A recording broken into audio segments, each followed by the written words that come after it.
Hi everyone, today's guest is Tom Rees, Associate Head Coach at Clemson University, whose women's tennis team finished this past season at number 38 in Division I. Coach Rees started as a collegiate tennis player, then played in the ITF professional circuit, worked as a college tennis coach across NCAA divisions, and even has experience coaching number one player from New Zealand and top-75 ATP player. As you think, we have a lot to discuss today, so thank you so much, Coach Rees, for joining today.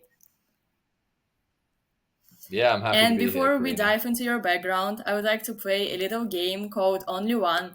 Basically, I'm going to give you a prompt, and I want you to say whatever comes to your mind first. So, pick Okay, let's do one it. ATP or WTA player you would like to coach for a season. Okay. Sabalenka. Pick a doubles partner for yourself. It can be someone from the past or maybe someone who is currently in the tour. Okay. Tim Henman. Pick a non-tennis athlete you think would crush it on the tennis court. Oh, wow, that's a good one. Non-tennis athlete. Just because I watched a documentary on him, I'm going That's to a go good Tom choice. Brady. Then next one is pick a fictional character you'd want to be in your lineup in Clemson. Oh, wow, this is a great one. Fictional character. We're going to have to go with Gandalf from Lord of the Rings. You know, he's got the magic. He That's can so make true. anything And happen. for the last one, pick one place where you would like to take your team for spring break. Ooh, that's a good one. For spring break, I think it's got to be somewhere Ooh, like that would be Hawaii. really cool. I bet your team would enjoy it. Yeah, So why would you pick yeah, that Sabalenka would as be. a player who you would like to coach for a season? Yeah, I have so much respect for Sabalenka. Like, I've been a fan of hers. Coaching on the women's side, I watch a lot of Mhm. the WTA tennis. And, 5 or 6 years ago, everybody knew she had the tools and the weaponry, but she had to work a lot on the mental side of the game. And even now, she would admit that Mhm. she's not perfect. But the firepower, the weapons, the humility, alongside the confidence, I think it would be super fun to try and help her win some more Yeah, I agree slams. with you. And we will talk about your coaching experience and professional tour a little bit later on. So now let's talk about your background. Yeah, sure. Your experience in tennis is enormous. As I said before, you coached across divisions, you coached ATP players. So if you had to start your own podcast, what would it be about and how would you name it? Yeah. See, I think you're doing an amazing thing starting a podcast here. I know it's a lot of work and it's something that probably a lot of us coaches want to do. If I was to start one or write a book, I think I would call it The People and the Process, because I think that those are the two things that help you be Would successful in you coaching. invite other people as well to your podcast, or would it be just you talking about your experience and people in your surrounding? Yeah, nobody wants to hear me babble on for hours at a time. So I think it would start with we'd get some coaches on and we'd have a cup of coffee and we'd talk about the people and the process, culture, recruiting, everything that goes into building teams and Okay, programs. who would you be your first guest? Oh, that's a tough one because if I don't say some of my friends, they're going to get offended. So let's just be really, let's keep it really simple. I would put my boss on Mhm. first, Coach Boo Messiah. He's a legend. He took Iowa State from like 200 and something in the country to Mhm. number 3 or 4 in the nation. So, and that way I don't offend my boss. So I'd have my boss on the first Okay, episode. yeah, I think that's the answer that I would expect from you as well. Let's talk There we about your go. personal journey right Good. now. You've been in almost every coaching position, possible. You also were a player in your time. Could you tell me a little bit more how you got into tennis in general and then into college? Because I know that you're not from the US either. So how did?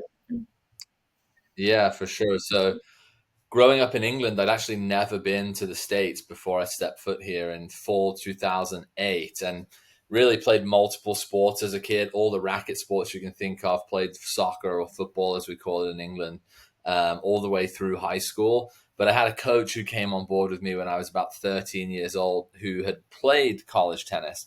And he said, look, this is a great opportunity for you, but it's going to take the next 5 years of blood, sweat, and tears for you to get to the highest level possible to have opportunities to play in college.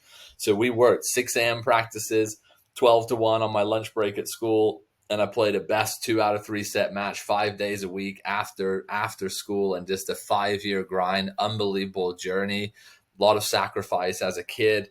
And I was able to come to the States and play Division I tennis for UNC Asheville, which, hey, we know UNC Asheville is not the biggest school out there, but at the time it was unbelievable. I played for a female head coach who was top 20 in the world.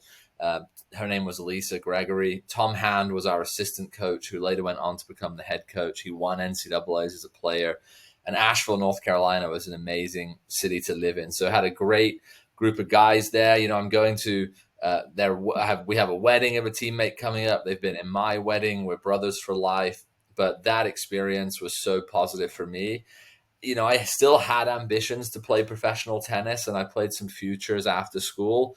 But for anybody that's doing that currently or has done it in the past, you know, it's very expensive, and you have to be unbelievable to get out of that level. And that's just not something that I was able to achieve. So I was humble enough to hang up the rackets and go straight into coaching, which I felt like was my calling.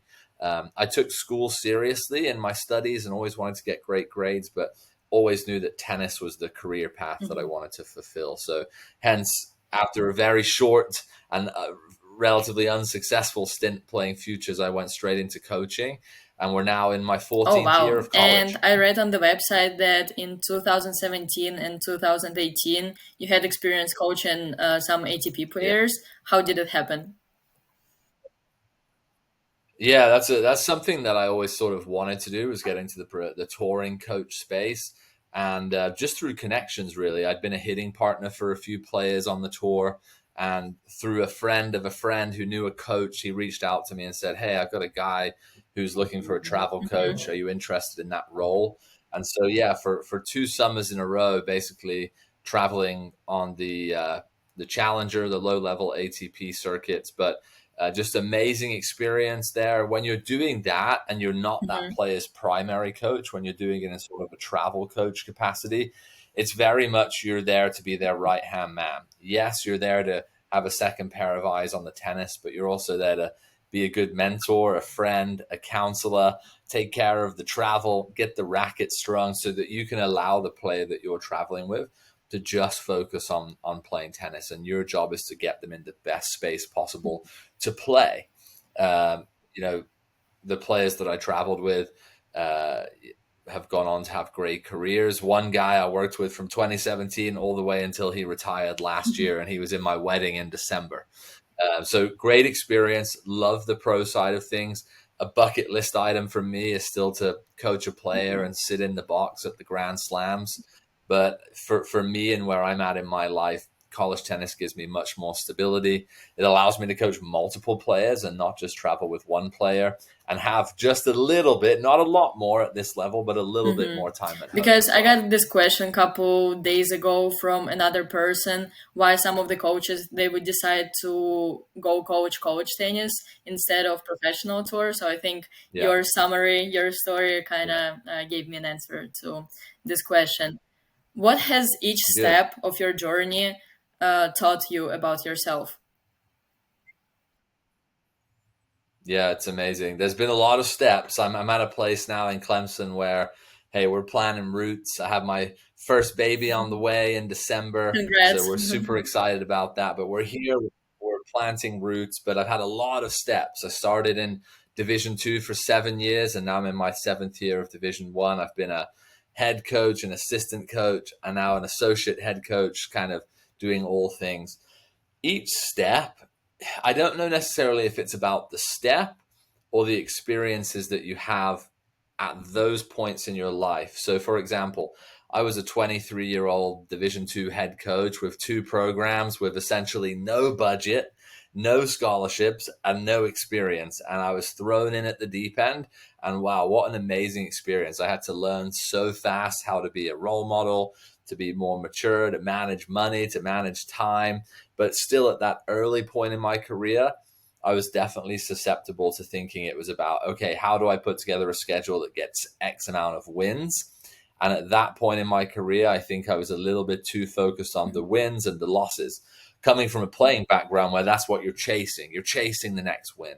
So I would say, honestly, for the first like 2-3 years of me being a head coach, I was a little too focused on the X's and O's, the W's and the L's. As time has gone on, now for probably the last 10 years or so, I see tennis as my mission field to impact lives. Do I want to win? Heck yeah. I want to win every single match I ever coach, including full tournaments. But winning is a byproduct of developing people, having an amazing culture, good player development. So really, it's been that shift for me from results to human development. And the amazing thing is, as we get older, and I'm still not old, but I've had plenty of experience, the more experiences you have, positive or negative, the better you are to coach the next team or the next tournament or the next match, because you grow through those experiences and you learn so much. Yeah, I think it's really important, especially in college tennis. A lot of people feel like they have so much pressure. You have to win every single match, otherwise, your scholarship will be cut off, or you'll be kicked out of school, out of team. So I think it's a great point that you made. That for you, yes, of course, everyone likes to win, but it's also about development of the players as human beings as well. So throughout all of these Absolutely. 14 Yeah. years, you mentioned that this aspect has changed, but what stayed consistent in your approach as a coach? That's a great question. I think there's certain non-negotiables that you have to be great in coaching or in playing or probably in any career field that you go to. Number one, you have to have unbelievable work ethic. Number two, everything in your control, you should strive to be the best at that. I want to be the best recruiter in the country. I want to be the best play developer in the country. I want to be the best relationship builder in the country. I want to be the best associate head coach in the country. So you have to have an inner drive that wakes you up in the morning and pushes you forward. I think those things are absolutely non-negotiables. I think the other thing that I'm really firm on is, hey, to build a program, it's all about the culture and it's all about recruiting. And you cannot be successful unless you absolutely nail both of those things. You can't have an amazing culture, but not the level of players, because then you'll have the Mhm. best time, but you'll never win. You can't have only amazing players, but no culture, because you might win more, but you'll be miserable in the Yeah, we would process. talk about how you build team culture in the next part of this podcast, because I'm very curious how it works for your team. I've seen a lot of stories that you Got it. reposted on Instagram of your players, and everything. So, talking about your players, how do you think, what would your players say about your personality as a coach? Yeah, I saw this one. I'm curious to know how other people would answer it, because it's like, I can tell you what I hope they would think about me, but you'd have to go and ask them. Here's what I hope they would think about me, Karina. In any order: Mhm. driven, committed, caring, maybe sometimes funny, uh, knowledgeable, and I think a big one, if I haven't mentioned it already, is like consistent and process oriented. I want to make sure that if you're playing for me, you're going to get the same version of me every single day. I'm going to bring that consistency to what I do. We're going to have a very clear process for what we do so that we can build trust with one another. I hope that's what they would say. But hey, every coach has a few players that were like, I hated that guy, but I'll overall, make that's a what I poll hope on they would say. Instagram, and then your players can vote if they agree with you or disagree. Yeah, do it. Do it. Tap in, y'all. Tap Okay, in. and how do you keep to grow personally? Because even based on our last 20 minutes of conversation, you seem to be pretty deep person in terms of your experience and your knowledge. So what helps you to keep growing Yeah. personally? I think you have to have like this Mhm. hunger to get better at what you're doing. Okay. If we're like, I'm in my mid 30s now, if I settle in 10 years, I'm going to suck as a coach, because whatever I know now is going to stay the exact same. So you have to have this desire to grow and desire to get better. Some of that comes from being open and humble enough to receive feedback. if it's done appropriately and at the right time and uh, truthfully or respectfully, I Mhm. welcome feedback from my other coaches that I work with, administrators, and especially players. How was that match? How do you feel like I could have coached you better in that moment? What did we do well together? Reading is big for me. I like to joke with people. I read 3 books a year, 2 in the summer, 1 over Christmas. In season, it's like almost impossible to like sit down and read a whole book. I'm just finishing my second book of the summer, which is the Mhm. Arne Slot biography. He's the Liverpool manager. And so reading about Mhm. other coaches in other sports.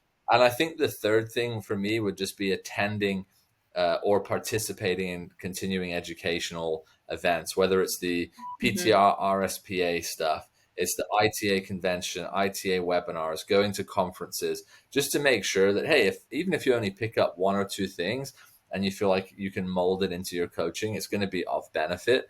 And as college coaches, we owe it to our players to stay up to date on all the latest teaching methodologies, science, whatever it is, to make sure that we're giving them the best Mhm. Yeah, opportunities to these are develop as great well. tools, and I like that you mentioned different aspects, not just like your personal life, but also your professional growth. And I like your strategy with reading books. Do you have a specific one that you think every single person should read? Oh, that's a great one. I'm looking to my left. It might be your right. We have Mhm. a bookshelf in our office, and like I always tell players, hey, come take a book from the bookshelf. You got to make sure you return it, but come and take one because like I really want you to read some of the stuff that I've read. I think it's awesome. 2 books come to mind, and this is an author that was very inspirational to me probably 10 years ago when I was really digging into evolving from X's and O's to the personal side of coaching. His Mhm. name's Alistair McCaw. Other people may or may not have heard of him. He's a super popular guy. For a young coach, I would absolutely read The 7 Keys to Mhm. Being an Effective Coach. And it talks about methodology, relationship, but it's amazing. For players, I would recommend that everybody Mhm. reads Champion Minded. They're bite sized chapters. It's probably 300 pages long, but it's awesome. You can read a couple of chapters at a time. They're easy to read, easy to ingest, awesome I think I books. read the second one that you mentioned few years ago. That was Good. amazing book, and it's really simple, Yeah, and the concepts are deep, but they're explained in a very simple words. And yeah, I agree. I think it's a great I book agree. to Yeah. recommend. Okay, let's talk about something fun. Your team. So my first question Okay, is: let's do it. first of all, do you play music during practices and Yeah. pre-match warm-ups? Yeah, so for sure, the pre-match Hmm. warm-up is hype the whole time. Practice, practice, practice. Also, quick plug, we are working on trying to have the best entrance in college tennis. So we can't in our indoor, we can't do fireworks. If we play in the daytime, we can't do fireworks. But we want to our fans to come early so they can see the best entrance in college tennis. So we're working on that currently. Think basketball and how Hmm. they do their player announcements, stuff like that. In practice, almost every day for the warm up portion, the first 15 to 30 minutes, yes. Typically, when we move into the Hmm. drills and the point play, Okay. no. So who is the team DJ, and what's usually on the playlist during these warm-ups? Okay, so the DJ or the aux cord is probably Kinsey Crawford. She is our Energizer Bunny, just an incredible human. She's also herself a singer songwriter. And on senior day last year, we surprised the seniors by having Kinsey Oh sing wow. the national anthem at the match. But if you know Kinsey Crawford, you know there is no off button. She is always on. And as such, she's definitely in charge of the music. Hey, I would totally butcher some of the artists that they listen to now. It's not my type of music, but yeah, she's all And over I it. have to mention that you said about the entrances for tennis players. Throughout three Yeah, years of my college career, I'm so jealous of all of the basketball and volleyball people because it always yeah. looks so cool and fancy. And for tennis, we don't really get this experience. So that's cool that you're trying to make it. We're We're working on it. Yeah, this past year we rolled it out for the first time. We're going to make some tweaks. I actually have a meeting with our Mhm. sports info and marketing people right after this, and that's part of the discussion. Because here's the thing. College tennis at this level is extremely high level. You need extreme toughness and discipline. It's long days, it's long hours. I need you committed like almost every day of the year. But it should be an unbelievable experience and fun. And if we as coaches can like get the hype going with like some crazy intros, that makes it That's better, so you know? fun. And we kind of touched on this topic before. What's something that you do intentionally to build your team culture that maybe no other team does, except cool interest? Yeah, cool intros is fun. So for us, culture is this buzzword, right? 10 years ago, everyone said family. Now everyone says culture. Now that's going back to family. It's all sort of much of a muchness, but culture for us is essentially what happens when the coaches leave the room. So we're going to say, we want you to be competitive, accountable, have great responses to adversity, bring amazing effort, amazing energy. We have our standards. We have our disciplinary processes for if you don't meet those standards. But that's all what the coaches impose. What defines the culture really is when we leave the room and the players are talking among themselves in the locker room, in the cafeteria, on the bus, in their apartments. That is what's going to define the team culture. Is it positive, uplifting? We can beat them. We can do it. Accountable, or is it poor little old me? This is really hard, you know. Anyway, a couple other fun things that we do. If you've ever seen Clemson play, you'll know that before our doubles warm up, we do a Mhm. power pose circle. So we all get in a circle, we all hype each other up, and we hit a power pose. It could be a flex. We had Annabelle Thomas doing the worm last year. Sometimes players do something together. It's like a mini 5-second Mhm. pose, and we hype each other up. The idea is you be it until you become it. You physically energize yourself. The other thing which is super fun, and we do a lot. Oh, I knocked my laptop. But the other thing that's super fun is every single road trip Mhm. we play trivia. Okay, every single road trip at the restaurant. And I have kept a score of the same trivia game for the last 14 years. So I have like every program I've ever been at, their record for their top score, and I've got the all-time top score as well. So our Clemson team on the last road trip of the spring got unbelievably hyped because they set the record for trivia. And some of the trivia is wild. Like some of the trivia might be like what's the it's like an action game. So instead of answering, you know, Mhm. oh, can you still hear me? It said internet issue. Instead of answering a question like, you know, what is H2O? It could be, okay, you have 30 seconds to hide somewhere in the hotel lobby, and and someone has a minute to try and find you. And if they find you, you win. And if not, they lose. So we got Clemson tennis players screaming in the lobby. That Anyway, we sounds try to make super it fun, fun. especially the trivia part, and that your team now set the record for it. And it's one of those things like, you know, like when I was playing, and I give credit to our coaches, everything we'd have math competitions in the van, you know, like is a bracket, who can do it. We'd play Survivor, we'd play all these games, we'd play board games at the hotel. But now we live in very, very much the Mhm. electronic age. I had a pay as you go cell phone as an international student. Now everybody is on their headphones. So we want to make sure, you know, at team dinners, there's no Mhm. phones, we're engaging with each other, and Yeah, I think trivia is part playing of that. these little games on the trips is super fun because that's something that we started to do last year on my team as well. And our Good, whole team was international students, so everyone has their own game from their home country. So it was also a cool part, not just like playing good. games for team bonding, but also learning about each other cultures as well. So that's definitely a really cool thing to do. Okay, let's talk a little bit more about some Love it. serious stuff. So I know that in top Division Yeah. One schools, schedule is built differently compared to even mid-range D1 schools, you know, lower Division One schools, Division Two. Yeah. So could you tell me more about how the schedule is built for fall and spring? Because I also saw some of the tournaments that are ITF that are included in the schedule. Could you tell me more Yeah. how it works? Yeah. Yeah. So we're definitely in that recruiting space now where probably 2/3 or 3/4 of the players that we're recruiting have aspirations to play pro tournaments during their college career. So it is our duty to offer that. If we're really serious about building our program, we need that level of player. So the fall tournament could look one of three ways now. A player could play all pro. She could play up to 7 pro events. We host a pro event, so she could play 8 pro events in the fall. She could play all college, which would be more like, hey, Coach Tom, I really want to focus on building my college ranking with an eye on making NCAAs or just having a higher volume of matches. And you'd play the classic hidden duels, regionals, things like that. But I would say the most common design for a fall schedule at our level now is doing a little bit of both.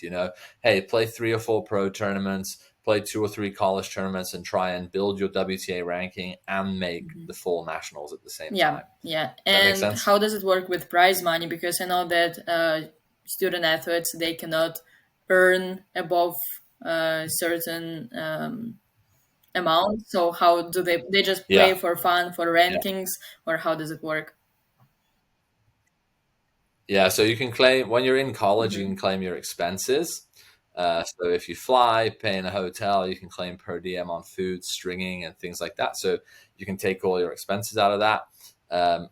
There's the $10,000 rule.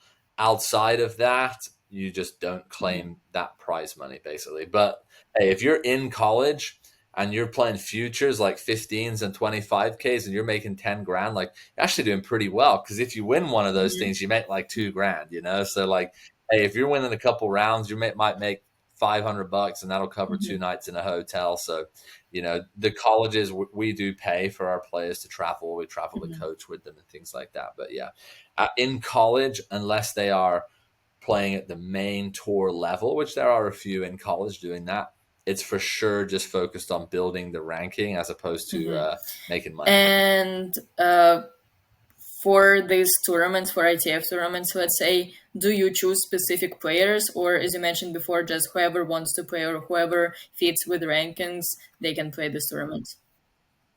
Yeah, that's a great question. So each school is going to do things differently, as you're probably learning.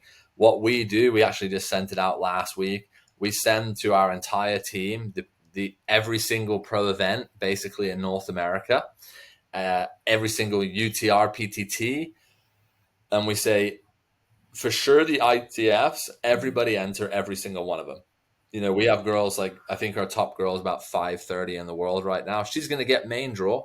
We have girls with no points who might end up being 50th alternate, but enter every single one of them and we'll see what you get into. You see about 2 weeks before the tournament where you're at on the entry list, and then we can make the decision who's going there, who's staying home, and who might play. And then college spring part of the season, is it just focused on playing against other Yeah. teams, conference tournament, regionals, nationals, or is there something on top of that? So for the spring, yeah, we want the players' focus to be on team competition. The exceptions to that would be if they play for their national team, Billie Jean King Cup or something similar. We are more than flexible to let them go play international events for their home country. That was something that would be important for me if I was to play for GB, for example. But yeah, the majority of the spring is team competition. And really now at our level, it's like 13, 14 or 15 matches in the ACC, plus at least 2 at kickoff. So there's 17 matches already. We play South Carolina every year. There's 18 matches already. So the head coach at this level are really only scheduling like 4 or 5 dates of competition. They're not really putting together the entire schedule, because in these big leagues and the national tournaments take up, 3/4 of the Yeah, that's schedule true. already. And also I saw that for the summer, some of the schools, they also host, I'm not sure how to say it the correct way, but also like some competitions for players. Could you tell me more about the summer part as well? Yeah, so just rewinding a little bit further, here we offer, hey, you're more than welcome to stay at Clemson for the summer. If you're taking classes online or in person in the summer, you still get your room comps, you get meal plan covered, so you can stay and train in the summer. We cannot pay for a player to travel in the summer, but they'll often travel and play on their own. And outside of the like the USTA Pro Circuit, the ITF events, the ITA does a great job of putting on a summer circuit. And Hmm. Universal Tennis has a great, like, I think they called their summer slams and the PTT events throughout the summer. So yeah, we've had our players playing in all three of those types of tournaments this summer. And the ones that go home to Europe or wherever they're from, they might play team tennis in like the Bundesliga or Serie A, or they'll play Hmm. their national tournaments. So it's been good. And we definitely actively recruit players who we think will play in the summer. The last thing that we want is an 8-month tennis player who takes 3 months off in the summer and 1 month off in December, because Hmm. they will never get Yep, better. that's so true. And all of this sounds so inspiring, especially for people who would like to play on a high level for tennis. 12 months of tennis sounds like a dream. So let's Yeah. switch our gears into a topic probably everyone wants to hear about is recruiting. And Yeah, sure. every single Yeah. player who wants to play college tennis dreams about getting recruited to top Division I teams. So I will be straightforward. Right. How to get recruited into top Division I school and what stands out the most to you? Okay. Your level is the main ticket. Like, okay, I'm a culture coach, I'm a relationship coach, but if you don't have the level, Hmm. like, the door's closed. It's just that brutal reality sometimes. So where that varies is how much a coach thinks that he or she Hmm. can develop that player. For example, we would typically say for a female for our team, to make the top six, you need to be a 10 Hmm. UTR or better. Okay. You might not be a 10 UTR when we're recruiting you. You might be a 9.5. And if we're recruiting you as a 9.5, it's because we think we can develop Hmm. you to the level. Does that make sense? But we probably wouldn't take an 8.5, because to make a 1.5 level jump, or you can look at the WTN numbers as well, each coach is going to be different about how much flexibility they have in Hmm. that level that they're looking for. So the level is the entry ticket. Um, then let's say if I have two players at the same level, then the character and the cultural fit is the differentiating piece. And each program's going to look for something different there. But it's level gets you in the door, character Hmm. gets you the offer, if that makes sense. And that's, hey, the tough reality is everybody probably dreams at playing at the top level. I did. I was like, I really want to play for X, Y, or Z school. And I didn't. I played for a small conference Division I school, and I've coached at Division II. But if you find a program that's the right fit for you, you can, Hmm. number one, get better at tennis still, but two, have an unbelievable experience at the same time, no matter what level you play at. For a female player, you can play in college if you're Yeah. like a 3 UTR. Like, if you're willing to go somewhere Hmm. random, you can go there at a 3 UTR and have a great experience and maybe get a bit of scholarship Yeah, I money as well. completely agree with you. And especially in terms of getting experience maybe in a smaller school, whenever I was looking for college and I got offer from my coach, I had to look up on the map where Oklahoma is. And then I was like, okay, Texas is here, it's Right. above Texas. But honestly, I don't regret my decision at all. And I'm having so much fun. And I know I'm going to cry in May when I will graduate from this place because who would have thought Yeah. that this place will become my second home. So I agree with you, and it's a great opportunity. There are so many universities out there that have tennis teams, and there is place for almost everyone who wants to play on collegiate level. So I face a lot of Yeah. questions from some of my friends or people who are a little bit younger who cannot decide Mhm. whether they should go and play only professional tournaments or go and play college tennis. What's your opinion on that? If they're numbers oriented, we would say if you're outside the top 400 in the Hmm. world, you should be going to college. The stats say at 18 years old, to have a great shot at making to top 100, you should be in the top Hmm. 400 when you're 18. There's, but there's plenty of players who've been outside of the top 400. They've gone to college and then they've gone Hmm. on to make top 100. So if like the top 100 level is your goal, Hmm. those would be good metrics. If you're like, you know what, I just want to play futures for like 6 years and be like 700 in the world, hey, that's an amazing level. And if that's what you want to do, go do it. But if the educational piece, the life experience piece is important to you, college tennis is going Mhm. to hit all three of those things, and like we want to make sure that if you come to Clemson, you leave with a degree, you leave more mature with more experience than you had when you came here. And we feel confident that we've equipped you for the next Mhm. phase of your Do you life. feel like in the near future there will be more and more players in professional tour of people who graduated from universities who played college tennis, or do you think it's going to stay pretty much the same Yeah. as it is right now? I think the number will continue to creep up. I think even if you look back to 10 years ago, the mentality, especially in Europe, Eastern Europe, was like, hey man, if you go to Mhm. college, like it's over.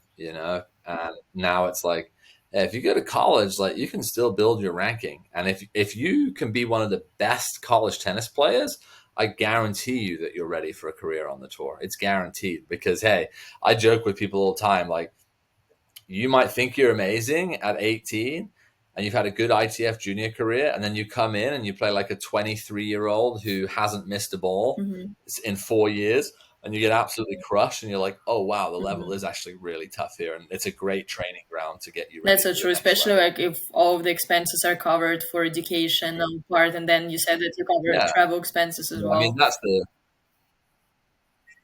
that's the thing, is it's like one of the motivations could also be financial. Like the players that do get to play at this level, they end up being really well supported financially. They don't want for anything, and unless they have Mhm. a big sponsor in their home country or through their family, then it's Yeah. expensive to do that full Yeah, time, that's so on your true. own. And what are some of the red flags that you've seen in recruiting process? Maybe the way people reach out to you, or any other statistics that they include? Anything what you think? Yeah, sure. There's so many different answers for that. Like if it's electronic communication, text, DMs, emails, whatever, make sure that you address it to the correct coach. I'm not Coach Billy, and I don't coach at UNC, or whatever. Like I'm Coach Tom and I coach at Clemson, and we would expect the Mhm. email to be addressed accordingly. So make tweaks. Like most of your email, sure, it can be similar information, but just make Mhm. a few personal tweaks. Put the time in to do that if you're really interested in the school. Um, Also, be consistent with your communication. Don't leave me on double blues for 19 days and then get back to me past the deadline saying something. So be proactive with your communication. Be realistic as well. Like, if you're at a certain level, be realistic. Have stretch goals. Okay, I'm going to apply to these colleges that maybe are a little bit above my level, but I'm not going to be completely Mhm. unrealistic with my college search and just email 200 schools that are like way Mhm. below my level or way above my level. When it comes to in-person recruiting, like we said, talent gets you in the door, character gets you the offer. If we go and watch you play, which we try to see almost all of our players play in person, um, don't have a bad attitude on the court. Don't treat your opponent, your parents, your Mhm. coaches disrespectfully. Be optimistic, be a great competitor. We don't mind a negative reaction here or there, but we can tell a lot about your character by how you compete. So we will look for that in the recruiting process. And the third one that's just a personal one for us is like, we want kids that want to be at Clemson, that want to be part of our experience. We don't want kids who only care about how much Nike money they get, how many tournaments they get, how much Mhm. their scholarship is, and things like that. Like we will discuss that with you, but we don't want to discuss that Yeah, first, if sure. that And makes do you sense. have any other advices for students, for people, players who would like to become student athletes? Now, you already mentioned a couple of things, but maybe you can tailor it more to international people because you were an international player yourself years ago. Yeah.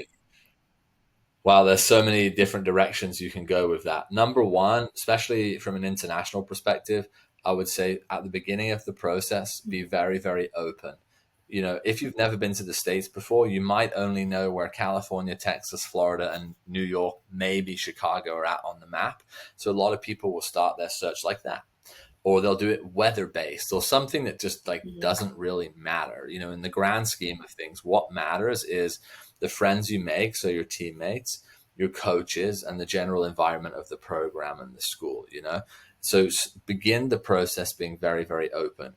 Then use all the tools and the people available to you to help you create a list of schools, because there's like over 2,000 colleges in America, so you want to have a list of schools. It's going to take you a lot of time if you want to email all 2,000. So think about friends that are already out here, people you might know in your home country that have connections to colleges. Do your research, get on Universal Tennis, get on World Tennis Number, get on the ITA website and look at, or tennisrecruiting.net. It's an American site, but you can look at conferences and things like that, and do a little bit of research, and that will pay off for you in the back end rather than just randomly emailing schools. Yeah, sure. I think it's great advice for sure, especially for people who see so many names and have no idea about who to reach out to. It's a good point to make a list and kind of reach out through different connections. Okay, I started to implement new thing where I ask coaches Mm-hmm. to come up with a question for the coach of the next episode.